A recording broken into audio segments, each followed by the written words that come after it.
কাউকে ঠকিয়ে নিজেকে বড় মহান ভাবছো? তুমি সত্যিই কি মহান? একবার ভেবে দেখো তো। আসলে কি জানো তো, উল্টো দিকের মানুষটা তোমাকে নিজের থেকেও বেশি বিশ্বাস করেছিল, সেই কারণে তুমি তাকে ঠকাতে পেরেছিলে। কি লাভ হলো? তুমি তাকে ঠকিয়ে কাঁদিয়ে চলে গেলে। কর্মফল তোমাকে এই জন্মেই ভোগ করে যেতে হবে, সে তুমি যেই হও না কেন। আজকে তুমি একটা মানুষকে যতটা চোখের জল ফেলতে বাধ্য করবে, এমন একটা দিন আসবে তোমাকে হয়তো সেই মানুষটার থেকেও বেশি চোখের জল ফেলতে হবে। তুমি কষ্ট দিয়ে চলে গেছো বলে মানুষটা যতগুলো রাত থেকে তোমার জন্য কাঁদছে, হয়তো এমন কোনো দিন আসবে তোমাকেও কারুর না কারুর জন্য তার থেকেও বেশি রাত জেগে কাঁদতে হবে। আজকে সেই মানুষটা যতটা একাকিত্ব বোধে ভুগছে, একদিন হয়তো তোমাকেও তার থেকে বেশি একাকিত্ব ঘিরে ধরবে।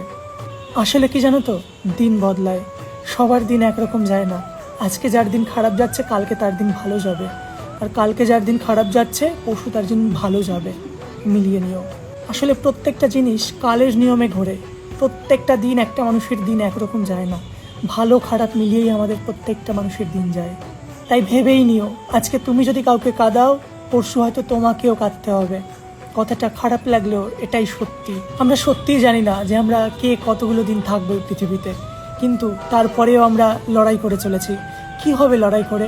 আজকে আছি, কালকে তো নাও থাকতে পারি। চেষ্টা করো সবার সঙ্গে হাসি মুখে কথা বলার, সবার সঙ্গে ভালো ব্যবহার করার। আসলে কি জানো তো, তুমি যখন এই পৃথিবীতে থাকবে না, কি থাকবে? তোমার এই ভালো ব্যবহারটাই মানুষের মনে থাকবে। আর তুমি যদি খারাপ ব্যবহার করো সকলের সঙ্গে, তোমাকে কেউ মনে রাখবে না।